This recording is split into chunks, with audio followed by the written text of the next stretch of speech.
ಹರಿ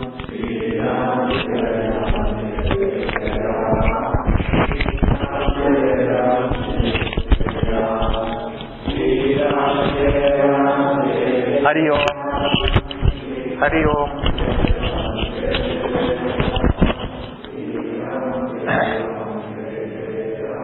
ಎಲ್ಲರಿಗೂ ಮತ್ತೊಮ್ಮೆ ಸರ್ವರಿಗೂ ನಮಸ್ಕಾರಗಳು. ನಿಮ್ಮೆಲ್ಲರ ಪರವಾಗಿ ಗುರುದೇವರಿಗೆ ಶಿರಸಾಷ್ಟಾಂಗ ನಮಸ್ಕಾರಗಳನ್ನು ಅರ್ಪಿಸ್ತಾ, ಈ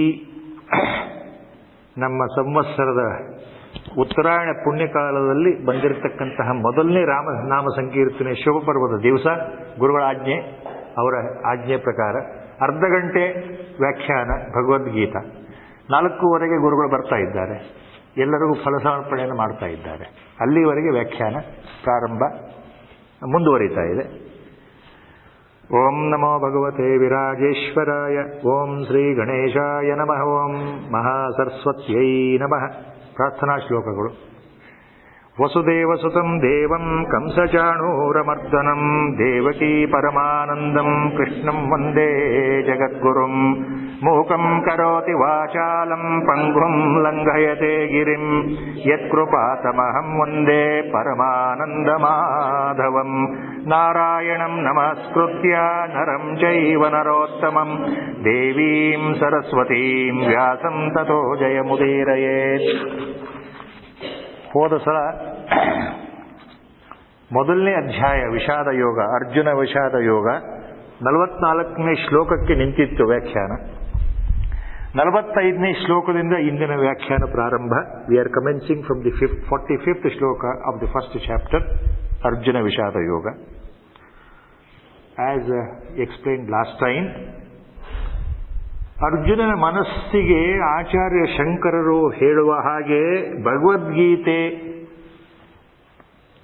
ಭಾಷ್ಯದ ಉಪೋದ್ಘಾತದಲ್ಲಿ ಪ್ರಾರಂಭದಲ್ಲಿ ಏನು ಸೂಚನೆ ಕೊಟ್ಟಿದ್ದಾರೆ ಆಚಾರ್ಯರು ಅಂದರೆ, ಈ ನಮ್ಮ ಸಂಸಾರಕ್ಕೆ, ಅಂದರೆ ನಾವು ಹುಟ್ಟುವುದು ಸಾಯುವುದು ಅಂತ ಇದೆಯಲ್ಲ, the constant birth, death and rebirth, this cycle going on because of ಅಜ್ಞಾನ ಆರ್ ಇಗ್ನೋರೆನ್ಸ್, ಮೂಲ ಅಜ್ಞಾನ ಅಥವಾ ಅವಿದ್ಯೆಯಿಂದ ಬಂದಿರತಕ್ಕಂಥ ಭ್ರಾಂತಿ ಇದೆಯಲ್ಲ, ಇದಕ್ಕೆ ಏನಪ್ಪ ಕಾರಣ ಈ ಸಂಸಾರಕ್ಕೆ ಅಂದರೆ ಶೋಕ ಮತ್ತು ಮೋಹ. ಆಚಾರ್ಯರ ಸ್ಪಷ್ಟವಾದ ಒಂದು introductory remark to the introduction to Bhagavadgita. ಶೋಕ ಅಂಡ್ ಮೋಹ are responsible so that they develop a sort of delusion in our mind. ನಮ್ಮ ಮನಸ್ಸಿಗೆ ಭ್ರಾಂತಿ ಉಂಟು ಮಾಡಲಿಕ್ಕೆ ಇವೇ ಮುಖ್ಯವಾದ ಕಾರಣಗಳು. ರಜೋಗುಣದಿಂದ ಬಂದಿರತಕ್ಕಂತಹ ಈ ಎರಡು ಏನು ಕಾರಣಗಳಿದ್ದಾವೆ, ಇದಕ್ಕೆ ಮತ್ತೊಂದು ಕಾರಣ ಏನಿದೆ ಅಂದರೆ ಮಾಯೆ.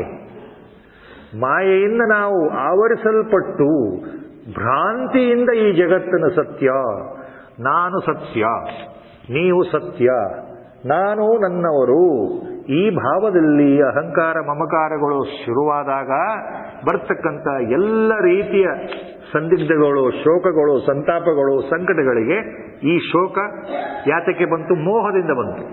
ಇಲ್ಲಿ ಕರ್ತವ್ಯ ಚ್ಯುತಿಯಾಗಿಬಿಡುತ್ತೆ. ಮೋಹದಿಂದ ಮನಸ್ಸು ಭ್ರಾಂತಿಯಾದಾಗ ನಮ್ಮ ವಿವೇಕ ಕೈ ಕೊಡುತ್ತೆ, ನಮ್ಮ ಪರಿಜ್ಞಾನ ಕೈ ಕೊಡುತ್ತೆ. We lose ಡಿಸ್ಕ್ರಿಮಿನೇಟಿವ್ power, we lose the sense of responsibility, we lose the sense of dharma, we are not in a position to understand what is dharma, what is adharma, what is my responsibility and what is my duty. ಇದಕ್ಕೆ logically Arjuna ಈ ಎಲ್ಲ ಮೋಹಗಳಿಂದ ಆವೃತನಾಗಿ ಭ್ರಾಂತಿಯಿಂದ ಪ್ರಶ್ನೆ ಮಾಡ್ತಾ ಇದ್ದಾನೆ ಕೃಷ್ಣನನ್ನ. ಏನು? Logically he went on talking how to kill all my own people, my dear friend. ಹೇ ಸಖ, ಮಧುಸೂದನ, ಅಚ್ಯುತ, ನಾನು ಹೇಗಪ್ಪ ಕೊಲ್ಲಿ ನನ್ನವರನ್ನ ಅಂತ ಪ್ರಾರಂಭ. Last time it was said, all these questions appear relevant even today. Very logical questions, intelligent questions. The questions are coming from the mind. The mind is under delusion that I am the body.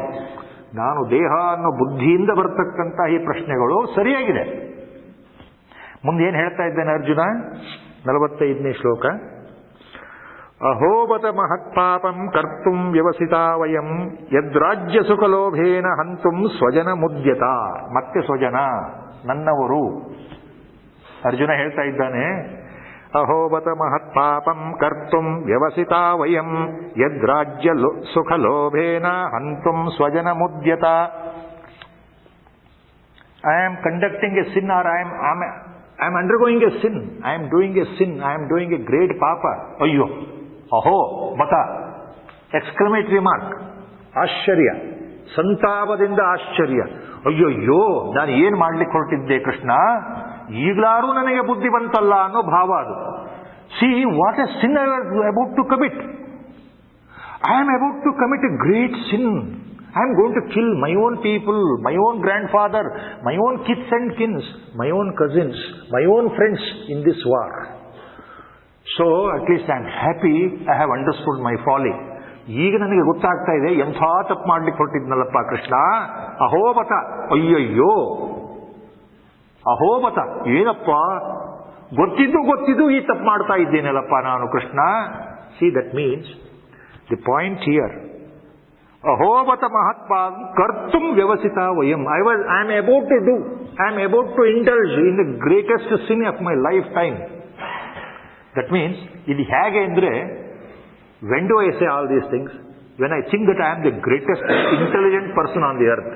ನಾನು ನಿಜವಾಗ್ಲೂ ಜ್ಞಾನಿಯಾಗಿದ್ರೆ, ಎಲ್ಲವನ್ನೂ ತಿಳಿದವನಾಗಿದ್ರೆ, ಶಾಸ್ತ್ರವನ್ನು ಅರಿದು ಕುಡಿದಿದ್ರೆ, ನನಗೆ ಸರಿಯಾದ ಜ್ಞಾನ ಇದ್ದರೆ, ಎಲ್ಲವೂ ಗೊತ್ತಿದ್ರೆ, ಧರ್ಮ ಯಾವುದು, ಅಧರ್ಮ ಯಾವುದು, ಕರ್ಮ ಯಾವುದು, ಅಕರ್ಮ ಯಾವುದು, ಯಾವುದು ಒಳ್ಳೆ ಕೆಲಸ, ಯಾವುದು ಕೆಟ್ಟದ ಕೆಲಸ ಅಂತ ನನಗೆ ಗೊತ್ತಿದ್ರೆ, ಯಾವುದು ಪಾಪ ಪುಣ್ಯ ಅಂತ ಗೊತ್ತಿದ್ರೆ ಮಾತ್ರ ಆಗ ನಾನು ಯಾವ ಭೂಮಿಕೆಯಲ್ಲಿರ್ತೀನಿ ಅಂದ್ರೆ, ಇದು ತಪ್ಪು ಇದು ಸರಿ ಅನ್ನೋ ಹೇಳೋ ನಿರ್ಧಾರ ತಗೊಳ್ಳೋ ಶಕ್ತಿ ನನ್ನಲ್ಲಿದೆ ಅಂತ. ಅಂದ್ರೆ ನಾನು ಒಬ್ಬ ಜ್ಞಾನಿಯಾಗಿದ್ದರೆ, ನಾನು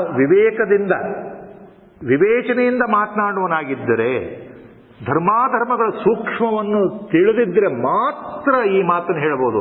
ಓಹೋ, ನನಗೆಲ್ಲ ಗೊತ್ತಿದೆಯಪ್ಪ, ಎಂಥ ಪಾಪ ಮಾಡ್ಲಿಕ್ಕೆ ಹೊರಟಿದ್ದೆ ಅಂದ್ರೆ. ಅರ್ಜುನ ಇಲ್ಲಿ ಏನು ಮಾತಾಡ್ತಾ ಇದ್ದಾನೆ, ಕೃಷ್ಣ ಸುಮ್ಮನೆ ನೋಡ್ತಾ ಇದ್ದಾನೆ. Krishna, lord is only listening. Remember, he is not talking anything, he is just observing. The way Arjuna is speaking as if he is a great ಜ್ಞಾನಿ, he is a great scholar. ಯದ್ರಾಜ್ಯ ಸುಖಲೋಭೇನ ಹಂತುಂ ಸ್ವಜನ ಮುದ್ಯತ. ಕೇವಲ ರಾಜ್ಯಕ್ಕೋಸ್ಕರ, to get our kingdom, I am going to kill all these people. If I kill everybody gets collapsed, everybody will be annihilated in the war. ಅಂದ್ರೆ only we remain. What is the use? ಯಾವ ಸುಖಕ್ಕೆ ನಾವು ಉಳಿಬೇಕು? ಎಲ್ಲರನ್ನು ಕೊಂದು ನಾವಷ್ಟೇ ರಾಜ್ಯವನ್ನು ಅನುಭವಿಸಿಕೊಳ್ಳು ನೋಡ್ಲಿಕ್ಕೆ ಯಾರಿದ್ದಾರೆ? ಎಲ್ಲರೂ ಸತ್ತು ಹೋದ್ರೆ, ನಾವೇ ಉಳಿದ್ರೆ, ಅಂತಹ ರಾಜ್ಯ ಸುಖವನ್ನು ತಗೊಂಡು ನಾನು ಏನು ಮಾಡಲಿ ಕೃಷ್ಣ? ಅಬ್ಬಾ, ಬುದ್ಧಿ ಬಂದಿದೆ ನನಗೆ, ನಾನು ಮಹಾ ಬುದ್ಧಿಶಾಲಿ. ಸದ್ಯ ಎಂಥ ತಪ್ಪು ಮಾಡ್ಲಿಕ್ಕೆ ಹೊರಟಿದ್ದೆ. Look look look, what a great, my God, I have saved myself. See, he is self congratulatory. He is in such a mode, he is congratulating himself. ತನ್ನನ್ನು ತಾನೇ ಹೊಗಳ್ಕೊಳ್ತಾ ಇದ್ದಾನೆ. ಎಂಥ ತಪ್ಪು ಮಾಡ್ತಾ ಇದ್ದೆ, ನನ್ನ ಬುದ್ಧಿಯಿಂದ ನಾನು ತಪ್ಪು ಮಾಡಲ್ಲ, ಆದ್ರೆ ಯುದ್ಧ ಮಾಡಲ್ಲ, ಏನು ಬೇಕಾರಾಗ್ಲಿ, ನಾನು ಇನ್ನು ಯುದ್ಧ ಮಾಡಲ್ಲಪ್ಪ, ನನಗೆ ರಾಜ್ಯವೂ ಬೇಡ, ಏನೂ ಬೇಡ. ಆದ್ರೆ ಅರ್ಜುನನಿಗೆ ಒಂದು ಗೊತ್ತಿಲ್ಲ, ಇವನು ಬೇಡ ಅಂದ ಕ್ಷಣಕ್ಕೆ ಯುದ್ಧ ನಿಲ್ಲತ್ತಾ, ಅದು ಗೊತ್ತಿಲ್ಲ. He does not know. He is thinking, if I stop, if I don't enter into the battle, everything will be all right. See, that is a foolish argument. ಇದು ಅಜ್ಞಾನಿಯ ಕಥೆ. Remember, Arjuna is a great ಅಜ್ಞಾನಿ, as I said last time, like us. Like as we are great ajnanis, Arjuna is a great ajnani. Please remember that point all the time. Never for a minute remember Arjuna is a great jnani. Arjuna is as good as we are today.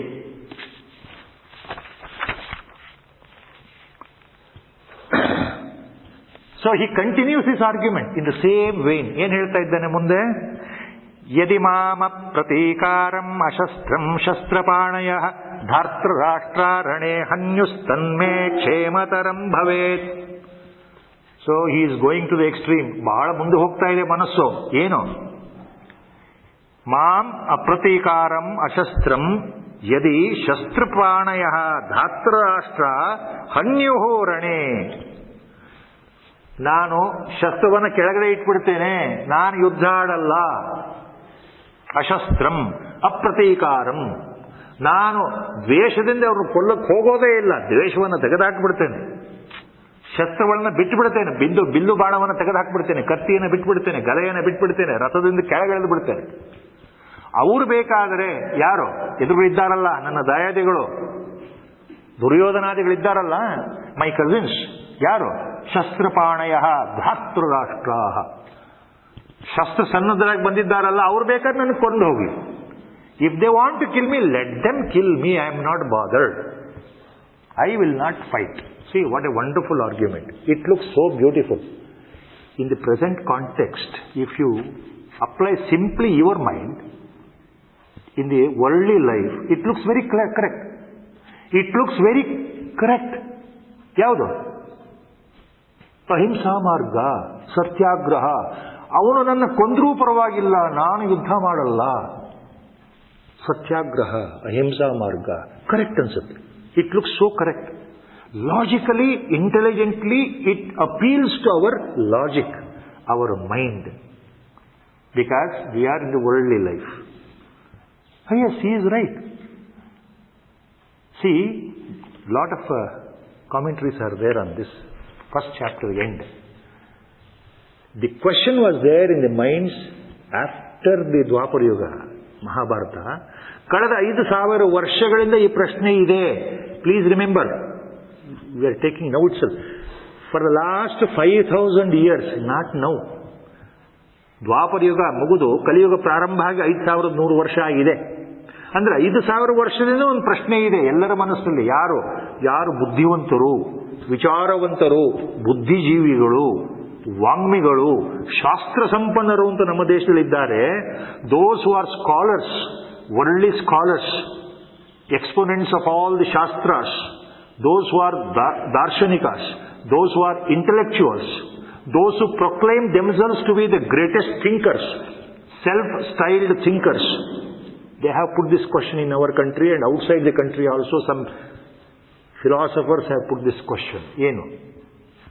See, when Arjuna wanted not to undergo into the war, not to continue, when he wanted to stop and come out of the war, what should have been the best course for Krishna? If he is a Lord, if he is a God, if Krishna is a God, he should have accepted that. He should have felt happy. Okay, Arjuna, you don't want to fight? Fine. Let there be no bloodshed. In the war, people will get killed. ನಿನಗೆ ಯುದ್ಧ ಮಾಡೋದು ಬೇಕಾಗಿಲ್ವಾ? ಬಹಳ ಸಂತೋಷಪ್ಪ, ಜನಗಳು ಸಾಯೋದು ಉಳಿತು ಅಂತ ಹೇಳಿ ವಾಪಸ್ಸು ಯುದ್ಧವನ್ನು ನಿಲ್ಲಿಸಬಹುದಾಗಿತ್ತಲ್ಲ Krishna. Krishna could have stopped the war if he is a god. Such questions are there for the last 5,000 years. Even today, why Krishna allowed the war? ಯುದ್ಧ ಆಗಲಿಕ್ಕೆ ಯಾಕೆ ಅವನು ಪರಮಾತ್ಮನೇ ಆಗಿದ್ದರೆ ಯಾಕೆ ಬಿಡ್ತಾನೆ? ಅಂದ್ರೆ ಕೊಲ್ಲು ಅಂತ ಅವನಿಗೆ ಪ್ರಚೋದನೆ ಮಾಡ್ತಾ ಇದ್ದಾನಲ್ಲ. He is stimulating Arjuna. Don't run away from war. Come on, you kill all the people. Is a God can say like that? See, these questions in different ways are there. Different ways. ಈ questions ಇದೆ, ಈ ಪ್ರಶ್ನೆಗಳು ಬಂದಿದೆ, ಸಾವಿರಾರು ವರ್ಷದಿಂದ ಬಂದಿದೆ. ಇವತ್ತು ಬೇರೆ, ನಾಳೆನೂ ಬರುತ್ತೆ, ಮುಂದಿನ ಇನ್ನು ನೆಕ್ಸ್ಟ್ 100 years ಆದ್ಮೇಲೆ ಕೇಳ್ತಾರೆ, ಏನ್ರಿ ಭಗವದ್ಗೀತೆ, ಅದೇನು ಮಹಾಭಾರತ ರೀ, ಕೊಲ್ಲೋದು ಬಿಟ್ಟು ಏನಿದೆ ಇರೋದ್ರೊಳಗೆ? Other than killing, what is there? The God is preaching his disciple to kill. Is he a god? See, such questions are there. See, from one sense they appear to be correct. It appears to our logic, appears to our mind.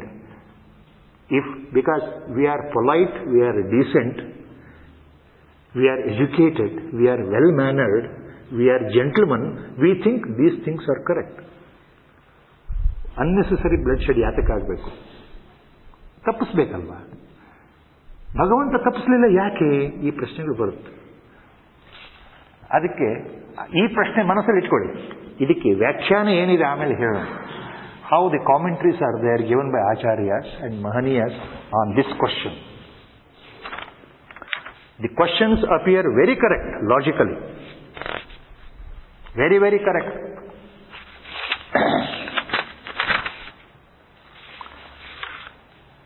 So Arjuna says, Dhartarashtra rane hanyas tanme kshemataram bhavet. Even if they kill me, I don't mind. It is better.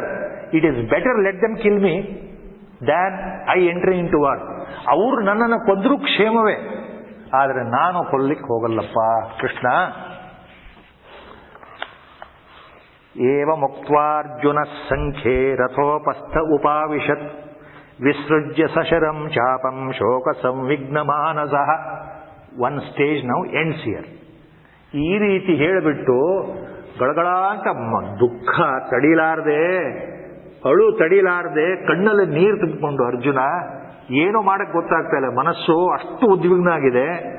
ನಿರ್ಧಾರ ಬಂದ್ಬಿಡ್ತು, ನಾನು ಯುದ್ಧ ಆಡೋದಿಲ್ಲ, ಅವ್ರು ನನ್ನ ಕೊಂದು ಪರವಾಗಿಲ್ಲ. ಕೆಳಗಡೆ ಇಳಿದ್ಬಿಟ್ಟ, ಶಸ್ತ್ರವನ್ನ ಬಿಟ್ಟು ರಥದಲ್ಲಿ ತನ್ನ ಗಾಂಡೀವ ಧನುಸ್ಸು ಬಾಣಗಳನ್ನ ಅಥವಾ ಇತರೆ ಆಯುಧಗಳನ್ನ ಅಲ್ಲೇ ಬಿಟ್ಟು ಕೆಳಗಡೆ ಕೂತ್ಕೊಂಡ. ಅಂದ್ರೆ ಶಸ್ತ್ರವನ್ನ ತ್ಯಜಿಸಿ ನಿರಾಧಾರ ಆಗಿ ಅಥವಾ ನಿಶಸ್ತ್ರನಾಗಿ ಕೂತ್ಕೊಂಡು ಬಿಟ್ಟ. ವಿಸೃಜ್ಯ ಸಶರಂ ಚಾಪಂ ಶೋಕ ಸಂವಿಘ್ನ ಮಾನಸಃ. ಅಂದ್ರೆ ಇದುವರೆಗೂ ಅರ್ಜುನ ಏನ್ ಹೇಳಿದ್ನಲ್ಲ, ನಮ್ಮಂಥ ಸಂಸಾರಿಗಳಿಗೆ worldly people they appear to be correct. ಅದು ಸರಿ ಅಂತ ಅನಿಸ್ತಾ ಇದೆ ನಮಗೆ. ಹೌದಲ್ಲ, ಅರ್ಜುನ ಹೇಳೋದು ಕರೆಕ್ಟ್ ಅಲ್ವಾ? ಯಾಕಪ್ಪ ಯುದ್ಧ ಆಡಬೇಕು? ಅವನಿಗೆ ಒಳ್ಳೆ ಬುದ್ಧಿವಂತಲ್ಲ ಕೊನೆಯ ಟೈಮ್ನಲ್ಲಿ, ಇದು ಒಳ್ಳೇದೇ ಅಲ್ವಾ? See his logic and thinking appear to be so correct. So we also try to we go by his logic. somehow we feel that he is correct. In the heart, somewhere I feel Arjuna is correct. It appeals, direct. Say, why to unnecessary go for a war? ಅನ್ಸುತ್ತಲ್ವಾ? ಸುಮ್ಮನೆ ಯೋಚನೆ ಮಾಡಿದರೆ ಅವನು ಹೇಳಿದ ಸರಿ ಅನಿಸ್ತಾ ಇದೆಯಪ್ಪ. ಯಾಕೆ? ಇಲ್ಲಿ ಏನು ಬರುತ್ತೆ ಪಾಯಿಂಟ್ ಅಂದ್ರೆ, ಮಹನೀಯರು ಏನು ಹೇಳ್ತಾ ಇದ್ದಾರೆ, ಅದಕ್ಕೆ ಇದನ್ನು ವಿಷಾದ ಯೋಗ ಅಂತ ಕರೆದ್ರು. ನೋಡೋದಕ್ಕೆ ಸರಿ ಅನಿಸಿದ್ರು, ಇದು ಅಜ್ಞಾನದಲ್ಲಿ, ಮೌಢ್ಯದಲ್ಲಿ, ಶೋಕದಲ್ಲಿ, ಮೋಹದಲ್ಲಿ ಅರ್ಜುನನ ಮನಸ್ಸು ಭ್ರಾಂತಗೊಂಡು ವಿಚಲಿತವಾಗಿ ತನ್ನ ಕರ್ತವ್ಯವನ್ನ ಮರೆತು ತನ್ನ ಧರ್ಮವನ್ನೇ ಮರಿತಾ ಇರತಕ್ಕಂತಹ ಕರ್ತವ್ಯಚ್ಯುತ ಪ್ರಶ್ನೆ ಆಗಿದೆ. Arjuna is not performing his duty, his responsibility, his dharma. Now, by giving up his dharma, giving up his responsibility, giving up his duty, he is also entering into adharma ಅಂತ ಅರ್ಥ. ಆದ್ದರಿಂದ ಆತನು ಮೋಹಪರವಶನಾಗಿ ಮಾತನಾಡ್ತಾ ಇದ್ದಾನೆ ಅಜ್ಞಾನಿಯಾಗಿಯೇ ಹೊರತು ಸರಿಯಾದ ವಿವೇಚನೆ ಇಲ್ಲ, ಧರ್ಮಾಧರ್ಮದ ವಿವೇಚನೆ ಇಲ್ಲ. ಇದು ಪರಮಾತ್ಮನಿಗೆ ಗೊತ್ತು. ಎಲ್ಲವೂ ಮುಗಿದು ಯುದ್ಧ ಬೇಡ ಅಂತ ಮೊದಲೇ ಎಲ್ಲಾ ಥರದ ಸಂಧಾನಗಳೂ ಆಗಿ ಹೇಳಿದ್ದು ಲಾಸ್ಟ್ ಟೈಮ್. ಎಲ್ಲಾ ಸಂಧಾನಗಳೂ ಮುಗಿದು ಯುದ್ಧ ಬೇಡವೇ ಬೇಡ ಅಂತ ಕೃಷ್ಣ ಪರಮಾತ್ಮನೇ ಸಂಧಾನಕ್ಕೆ ಬಂದರೂ ಸಹ ಸಾಧ್ಯವೇ ಇಲ್ಲ. ನಾನು ಅರ್ಧ ಭೂಭಾಗ ಅಲ್ಲ, 5 ಗ್ರಾಮಗಳನ್ನು ಕೇಳ್ತಾ ಇದ್ದಾನಲ್ಲ ಯುಧಿಷ್ಠಿರ, 5 ಗ್ರಾಮಗಳಲ್ಲಿ ಸೂಜಿ ಮನೆ ಜಾಗ ಕೊಡೋದಿಲ್ಲ ಅಂತ ಹೇಳ್ಬಿಟ್ನಲ್ಲ ದುರ್ಯೋಧನ. ಕೊನೆಗ ಒಂದು ಮನೆಯಾದರೂ ಕೊಡಪ್ಪ ಅಂತ ಕೃಷ್ಣ ಕೇಳ್ತಾನೆ ಯುದ್ಧ ನಿಲ್ಲಿಸೋಕ್ಕೋಸ್ಕರ. ಅವೆಲ್ಲವೂ ಮುಗಿದು ಹೋಗಿದೆ. ಈಗ now we are in the final flag end, final stage. War is the only answer. So after exhausting all avenues, the war has become inevitable.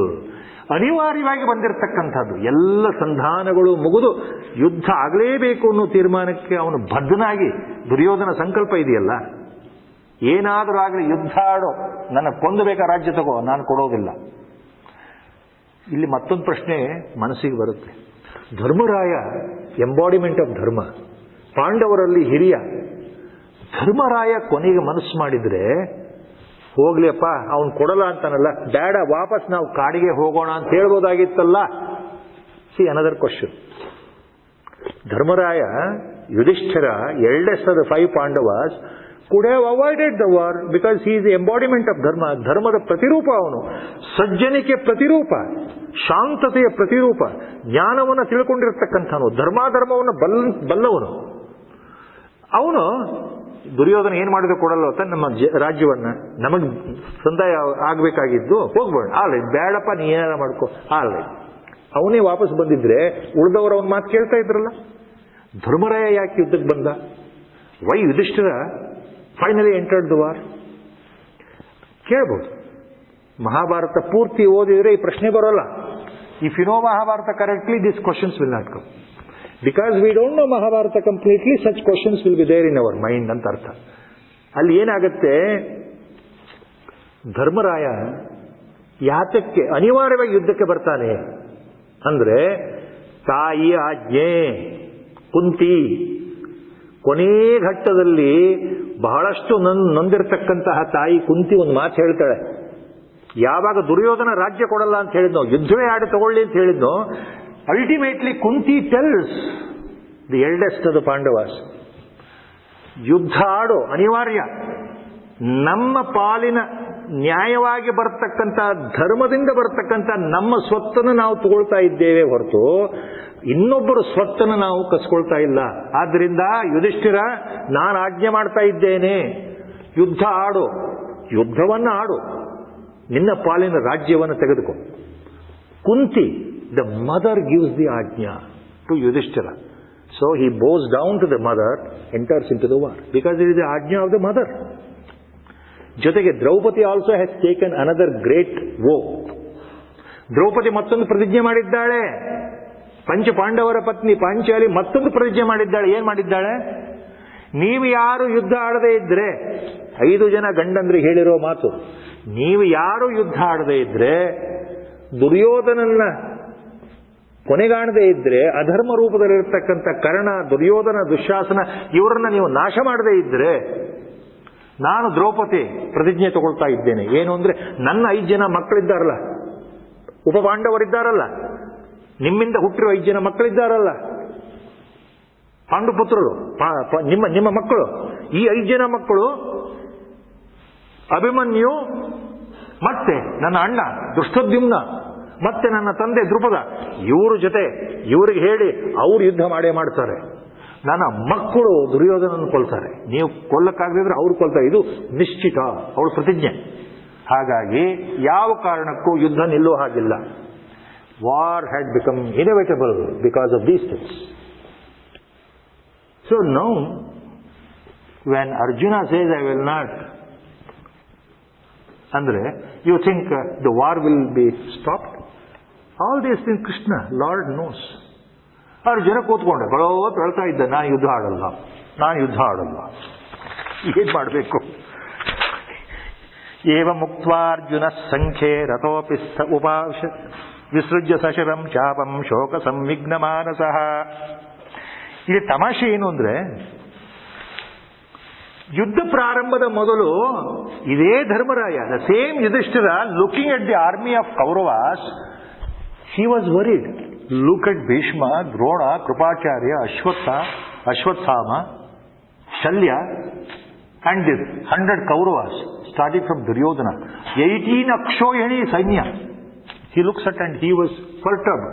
He will tell Arjuna at that time. Before Bhagavad Gita commencement, ನಾನು ಹೇಳ್ತಾ ಇರೋದು.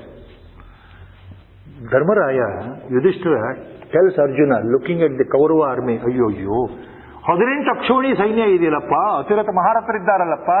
Bhishma, you cannot conquer, our grandfather, he is there. Dronacharya, our ವಿದ್ಯಾಗುರು, we cannot conquer. Kripacharya, his brother in law, he is there, we cannot. Ashwatthama, ಚಿರಂಜೀವಿ, we cannot conquer. ಅಯ್ಯೋ, ಏನಪ್ಪ ಮಾಡೋದು Arjuna? How to fight with these people, how to win over the war, fighting these invincible warriors ಅಂತ ಯುಧಿಷ್ಠಿರ ಬಹಳ with great agony he questions Arjuna. You know what Arjuna gives answer at that time? Arjuna takes the example of Narada Maharshi.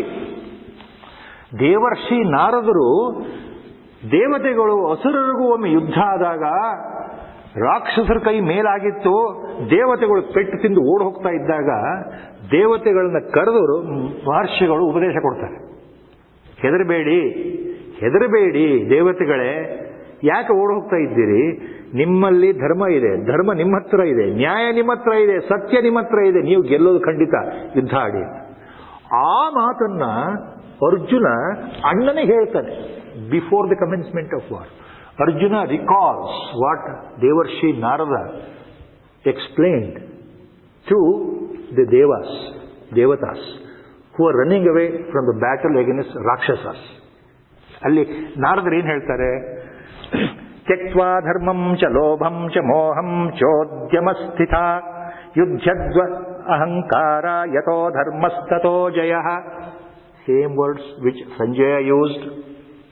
Sanjaya used the same words to Dhritarashtra before Bhagavad Gita commencement as a last piece of advice. ಇದೇ ಶಬ್ದಗಳನ್ನ ಸಂಜಯ ಹೇಳಿದ್ದಾನೆ ಧೃತರಾಷ್ಟ್ರನಿಗೆ. ಹೇಳೋದೆಲ್ಲ ಹೇಳಿದಿರಿ, ನಿನ್ನ ಹಣೆ ಬರ, ನಿನ್ನ ಮಕ್ಕಳು ಸಾಯ್ತಾರೆ, ಇನ್ನೇನು ಮಾಡೋಕ್ಕಾಗಲ್ಲ, ಹೋಗಪ್ಪ ಧೃತರಾಷ್ಟ್ರ ಅಂತ ಹೇಳಿದ್ದಾನಲ್ಲ ಸಂಜಯ ಬಿಫೋರ್ ಭಗವದ್ಗೀತಾ ಕಮೆನ್ಸ್ಮೆಂಟ್.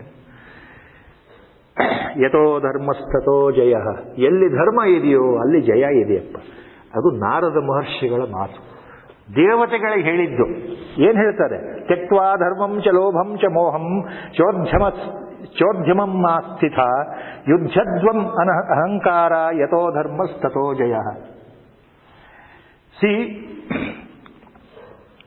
ಎಲ್ಲಿ ಅಧರ್ಮ ಇದೆಯೋ, ಎಲ್ಲಿ ಲೋಭ ಇದೆಯೋ, ಎಲ್ಲಿ ಅಹಂಕಾರ ಇದೆಯೋ, ಮೋಹ ಇದೆಯೋ, ಅಲ್ಲಿ ಜಯ ಇಲ್ಲ. ಅಂದ್ರೆ ಎಲ್ಲಿ ಲೋಭ ಇಲ್ಲವೋ, ಎಲ್ಲಿ ಅಧರ್ಮ ಇಲ್ಲವೋ, where there is no adharma, where there is no greed, where there is no moha or the lust or passion, where there is no ahankara or ego or pride, only there dharma resides, only there is a victory. Same words Arjuna is using to Dharmaraj. ಅಣ್ಣ ಯಾಕೆ ಕಾಳಜಿ ಮಾಡ್ತಾ ಇದ್ದೀಯಾ? ಸಂತಾಪ ಯಾಕೆ ಪಡ್ತಾ ಇದ್ದೀಯಾ? ಯಾಕೆ ವಿಷಾದ ಪಡ್ತಾ ಇದ್ದೀಯಾ? ಅಯ್ಯೋ ಇವ್ರನ್ನ ಹೇಗೆ ಗೆಲ್ಲೋದು? Why are you crying my dear elder brother? Look, Narada Maharshi has said this. ಇದು Arjuna is using these words. Remember, before Bhagavad Gita commencement, before the war. So, ಇಷ್ಟೆಲ್ಲ ಗೊತ್ತಿದೆ ಅರ್ಜುನನಿಗೆ. Now, knowingly all these things, now he has stopped. I will not fight. ವಿಷಾದ. ಕಣ್ಣಲ್ಲಿ ನೀರು ಬರ್ತಾ ಇದೆ, ಕಣ್ಣು ಕಾಣ್ತಾ ಇಲ್ಲ, ಮನಸ್ಸು ಅಷ್ಟು ಉದ್ವಿಗ್ನ ಆಗಿ ಹೋಗಿದೆ. He is so worried with all grief, with so much grief, overwhelmed, sorrow. He starts weeping in the mind and also weeping outside. His eyes become moist with tears. So, he gets down. He decides not to fight. ಇದು ವಿಷಾದ ಯೋಗ. ಈ ವಿಷಾದ ಅವನು ತೋರಿಸದೇ ಇದ್ದರೆ, if he had not shown this some odd behavior which is not befitting a great warrior like Arjuna, Bhagavad Gita Upadesha would not have come. So, ಇದು ಭಗವಂತನ ಸಂಕಲ್ಪವೇ. ಇವನು ಯುದ್ಧ ಬೇಡ ಅಂತ ಕೂತ್ಕೊಳ್ಳೋದು ಭಗವಂತನ ನಾಟಕ. ಯಾಕೆಂದ್ರೆ ಭಗವಂತನ ಉಪದೇಶ ಬರಬೇಕಾಗಿದೆ. ಅಯ್ಯೋ ಮುಟ್ಟಾಳ, ಏಳು ಯುದ್ಧ ಆಡು ಅಂತ ಹೇಳಬೇಕಾಗಿದೆ. ಆ ನೆಪದಲ್ಲಿ ನಮಗೆ ಉಪದೇಶ ಕೊಡಬೇಕಾಗಿದೆ.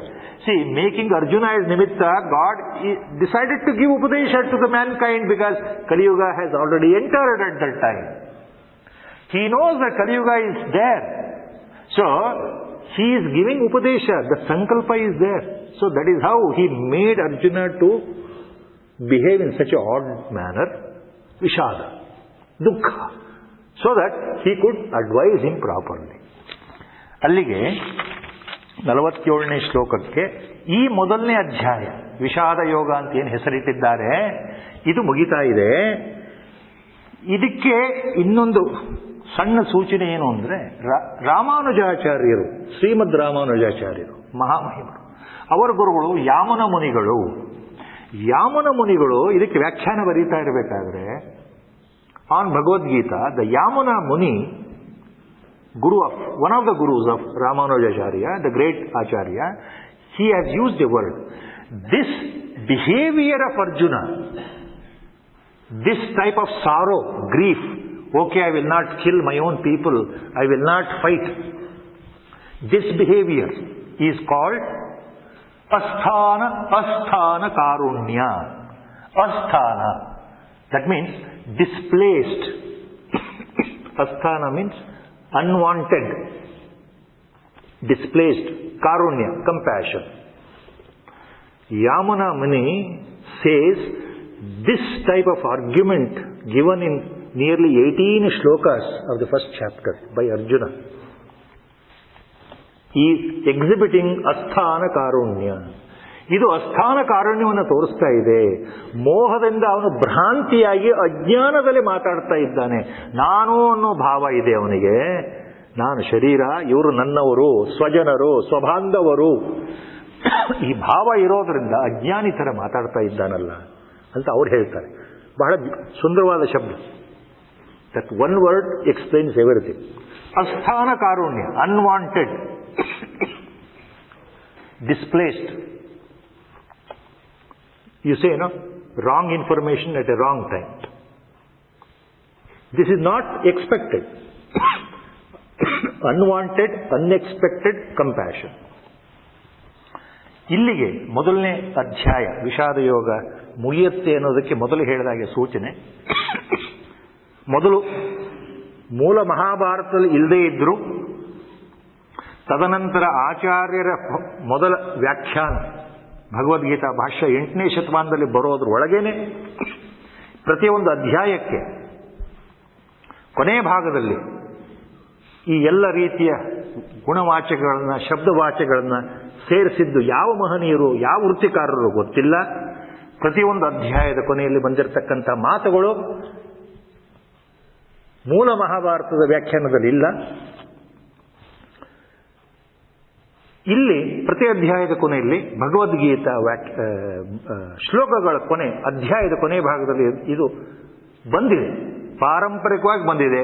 ಆಚಾರ್ಯ ಶಂಕರರು ಇದನ್ನು ಹೇಳ್ತಾರೆ, ರಾಮಾನುಜರು ಹೇಳ್ತಾರೆ, ಶ್ರೀ ಮಧ್ವಾಚಾರ್ಯರು ಬಳಸಿದ್ದಾರೆ, ಮಧುಸೂದನ ಸರಸ್ವತಿಗಳು ಬಳಸಿದ್ದಾರೆ. ಆದ್ದರಿಂದ ಪ್ರತಿ ಅಧ್ಯಾಯದ ಕೊನೆಗೆ ಬರ್ತಕ್ಕಂತಹ ಈ ಕನ್ಕ್ಲೂಡಿಂಗ್ ರಿಮಾರ್ಕ್ಸ್ ಅದನ್ನು ಹೇಳಿ ಇವತ್ತಿನ ಮೊದಲನೇ ಅಧ್ಯಾಯ ಮುಗಿತಾ ಇದೆ.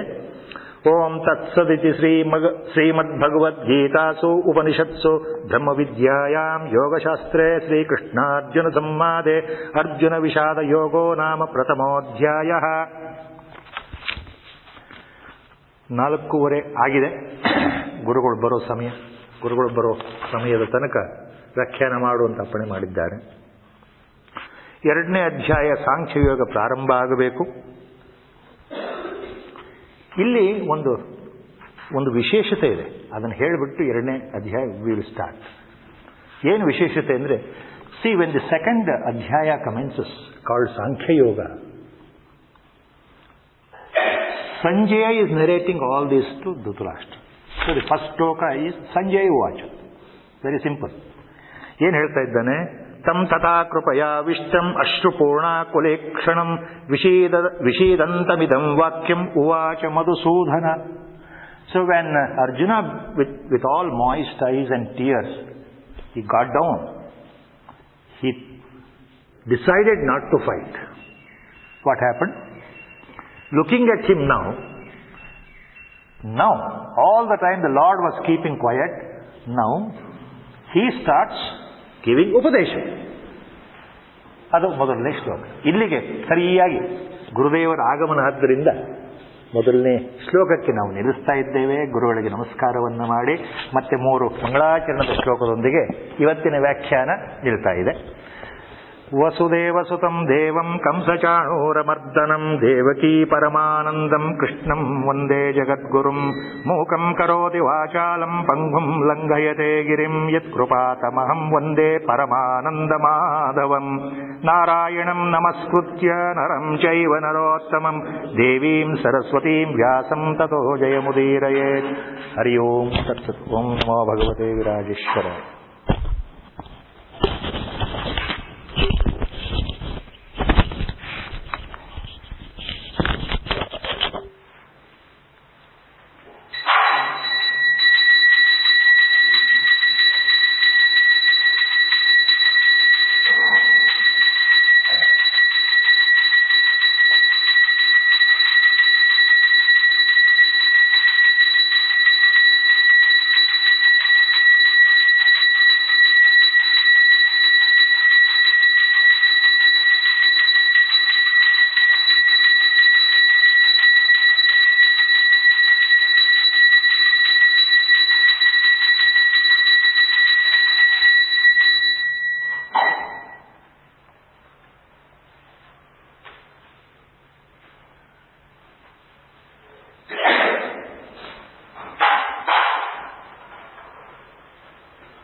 ದೇವರಿಗೆ